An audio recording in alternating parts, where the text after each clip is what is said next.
So now we can go to the presentation of Lucia. She's working in Germany at the Center for Applied Geosciences, Faculty of Science, Eberhard Karls Universität Tübingen. And the title of her presentation is Flash Flood, an increasing risk in the low-range German mountains, the large wood component. So, Anna, please, the floor is yours. You can start your presentation.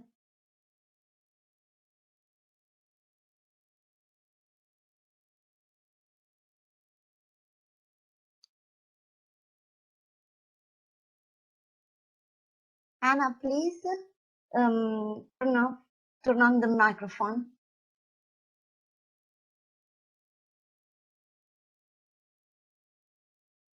Hi, can you hear me now? Yes, now we can hear you. We can see your screen, full screen, and also we can hear perfectly you.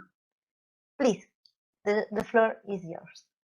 Thank you very much for the introduction. So yeah, this is the topic of the presentation of today. And it came, so what I am to solve in this research project that I will present today, it's that flash floods are the most devastating type of flood, and they are expected to increase in magnitude or frequency in the coming years due to the climate change.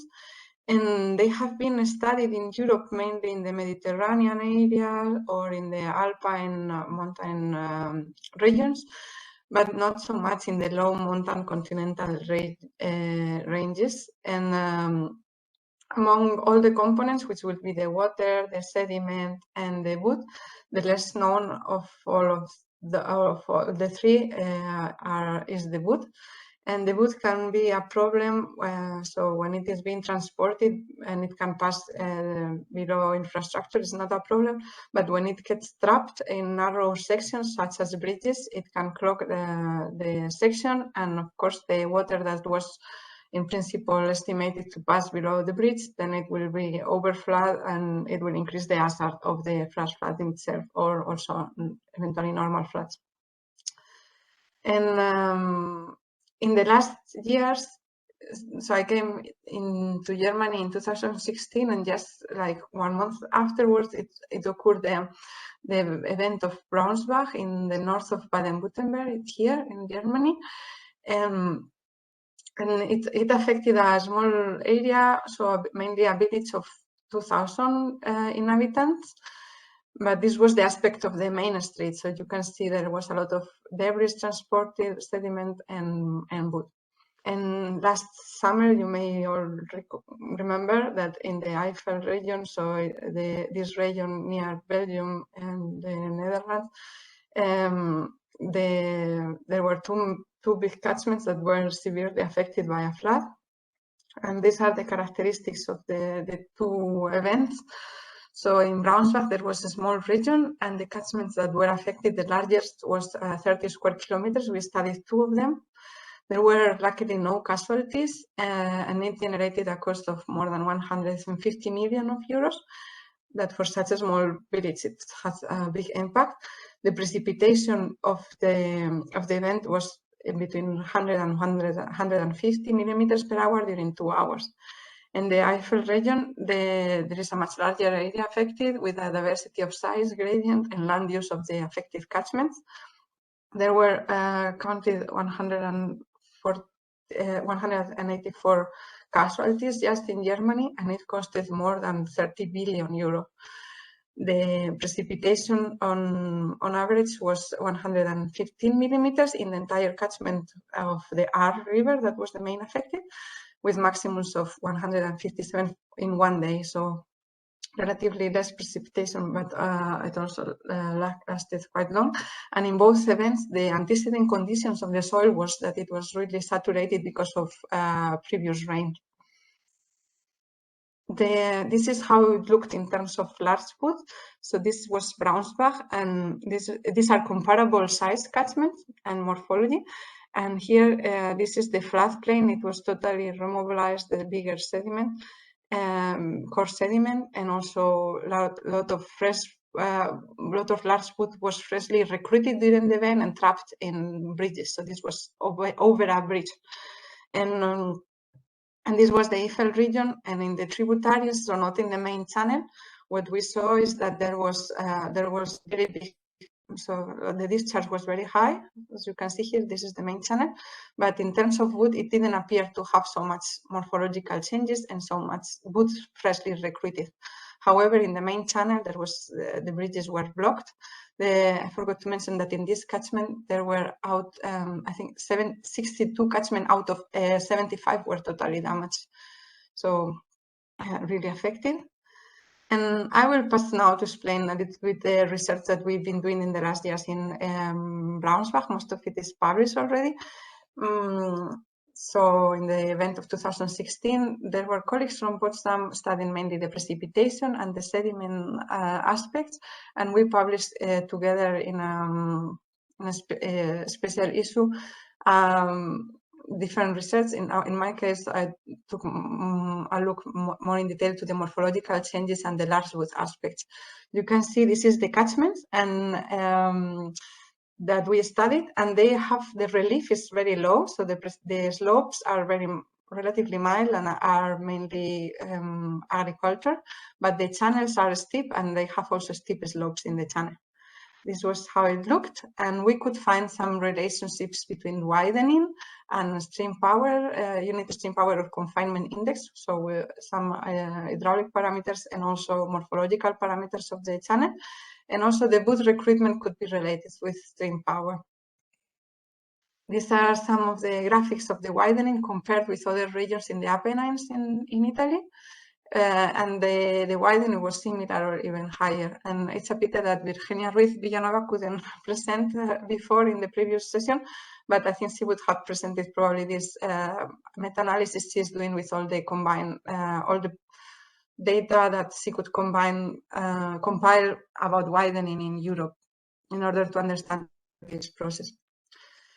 And regarding the large wood transported, I also compared the values that were obtained in Germany, so that's these 2 points, with the available data that we also got in a previous meta-analysis. And this was published also by committee in 2016. And as you can see, the data are close to the upper envelope of the, so the data regarding wood and morphological changes were similar to mountain alpine regions. And we also did a large wood balance that we used this model for large wood balance for flash floods that was used in Italy.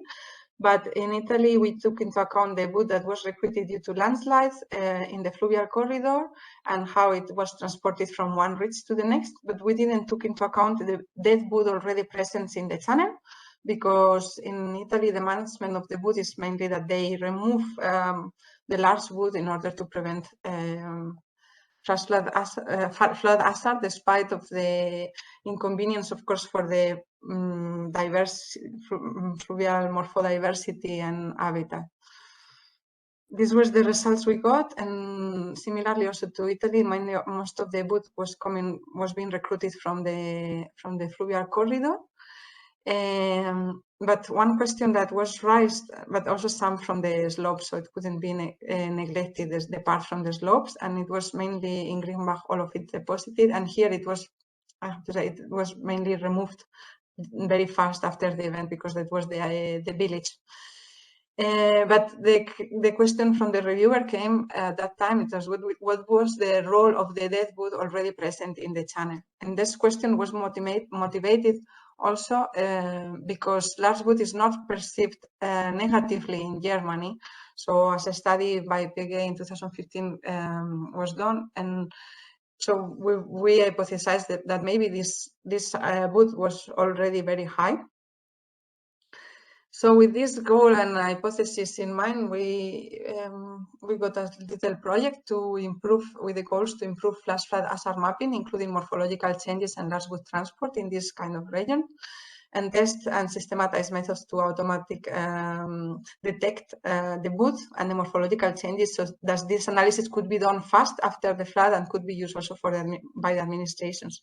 We have tested some pixel-based and object-based approach, but so far this I cannot show results yet. And another goal was, of course, to understand the amount and the characteristics of large woods in steep channels, like the one that was affected. And we selected one that was not, it was near and similar to the affected ones in Braunschweig, in the region of Braunschweig, but not affected by the flood. And this was the aspect that it had. So we have combined in this small catchment fieldwork in a drone flight to obtain orthophotos. And this was also done in cooperation with Geo7, which is a Swiss company, and the Regierung Präsidium, so the government of the region, that wants to improve and to build up sediment traps in high potential areas. But we raise the topic like, okay, also the large woods should be taken into account, because otherwise you may be underestimating the size of the trap. So, but contrary to the hypothesis, this was the result that we just processed. So the thesis from Raphael Baum was just presented last week, and the wood present in the channel is quite low compared with other catchments. But of course, here there are data of boreal and tropical regions, but still some temperate mixed forests are also very high. So we still have, if there are preliminary results, we still have to check, but this is what I can show you for today. And also the maps with sediment and large wood transport potential are being developed together with Geo7 for the Regierung Präsidium, in order to have an estimate of the catchments that we should that they should look more with more attention when they want to prevent future scenarios.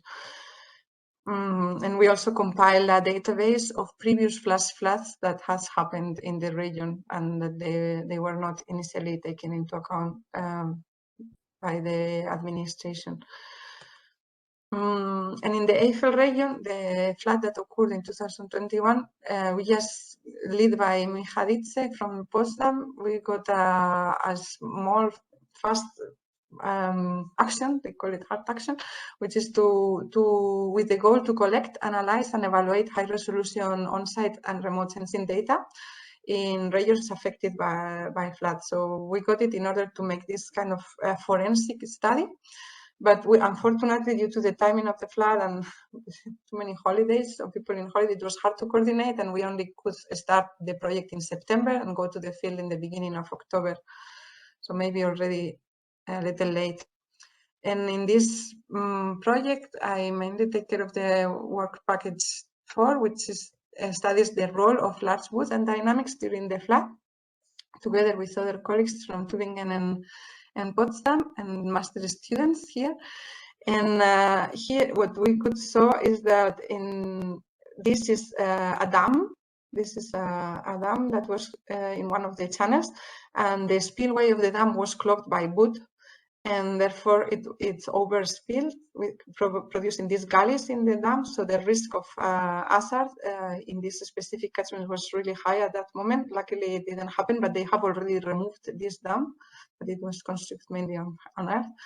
And yeah, you also can see here the wood and these photos that I have already showed you, where you can see this wood deposit. So probably in this region, the wood that was mainly generating damage was wood already present in the channel, rather than newly recruited wood, at least in the tributaries.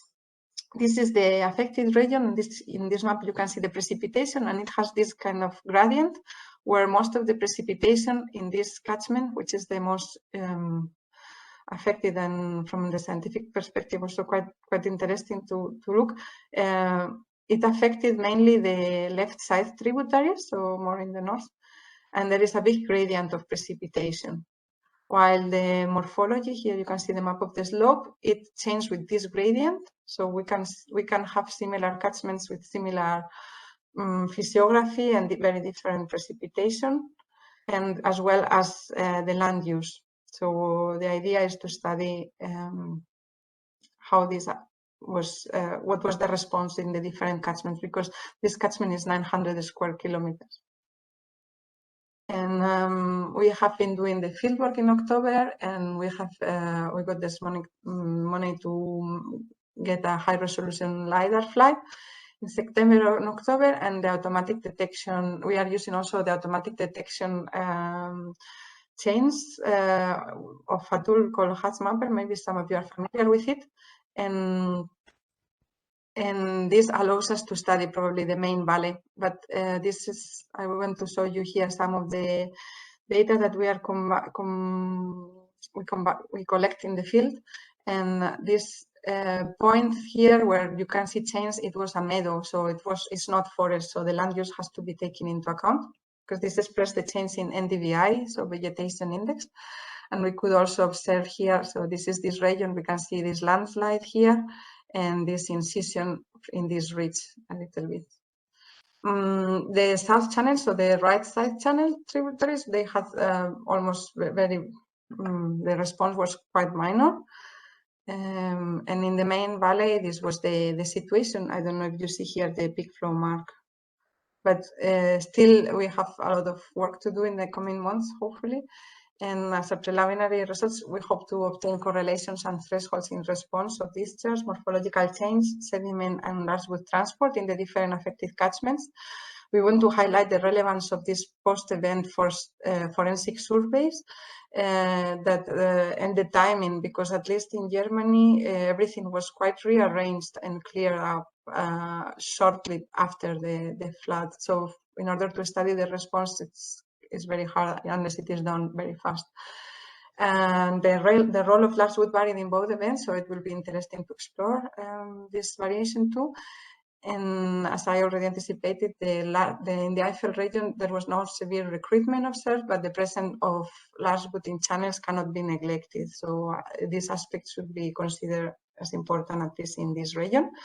And to finalize, I would like to thank all the collaborators and students, and especially because of this, and also the organizers of this very nice event for women, because I would really like to thank my professor, Christiane Zalf, which is a reference for me, and I think many young researchers, we need a reference.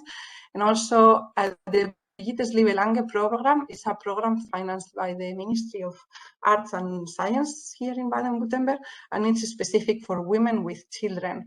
And I really have to thank, because it offered me the opportunity to come back to academia. So thank you very much. Thank you, Anna. Thank you for your presentation. It has been very interesting, and we have time for a quick question. So if is there any question for Anna, please.